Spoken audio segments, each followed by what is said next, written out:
Welcome to my channel Living Librarian. I'm your host Dave. I'll be sharing knowledge about consciousness, spirituality, and life. Stay tuned. Shared Near-Death Experiences by Camillo Loken. This blog post is based on information from my books The Shift in Consciousness and The Paradox of Creation. Many years ago I started on a quest to find answers to big questions in life, questions like who are we? Where do we come from? What are we doing here? And what happens when we die? On this quest, I naturally came across the topic of near-death experiences. I find it to be a fascinating topic, and I have had the pleasure to meet and interview several people with NDEs. I have also seen how more and more solid NDE research is seeing the light of day. It shows us that we do continue our journey after this physical life. A great number of people have experienced dying, declared clinically dead, and then returned to life again. And it seems that NDEs involve a common pattern of events that these people go through.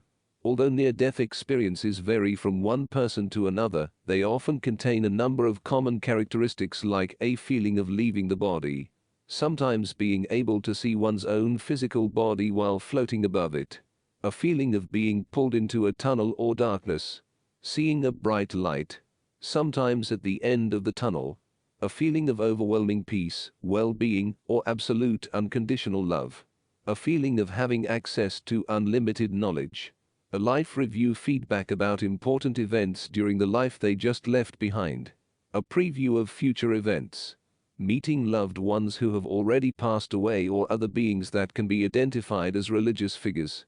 PMH Atwater is one of the most well-known researchers in the field of near-death experiences.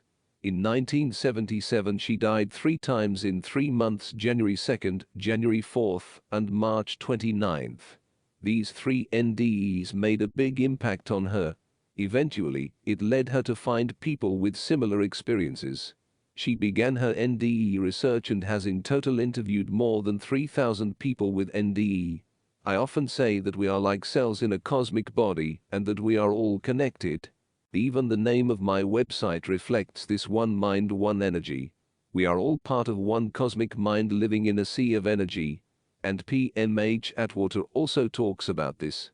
In her book, We Live Forever, she talks about how the meeting with the light completely changes you as a person and what you perceive as reality. She says you are a cell in the greater body, an extension of the one force, an expression from the one mind. No more can you forget your identity or deny or ignore or pretend it away. There is one and you are the one. Close quote. Have you ever heard of shared near-death experiences? This is a phenomenon where an NDE is actually shared by someone who is not dying, but who is emotionally connected or in close proximity to someone who is concurrently in the life/death transition. Near-death researcher Dr. Raymond Moody began to hear about these shared death experiences in the 1980s when he was doing his NDE research. Friends, family, and medical personnel go along with the dying as they are surrounded by the light, taken through the tunnel, and sometimes even take part in the life review. Together with author Paul Perry, Dr. Moody wrote the book Glimpses of Eternity, published in October 2010, which was the first book to talk about the phenomenon of shared death experiences, this common but mysterious experience of family and friends sharing a loved one's journey from this life to the next. This type of experience is becoming increasingly reported. Why? I believe it's yet another piece of the puzzle helping us remember who we really are. We are waking up. We are moving along the cycle of remembrance, and more people will wake up and see that we are all part of this one cosmic mind, the mind of God.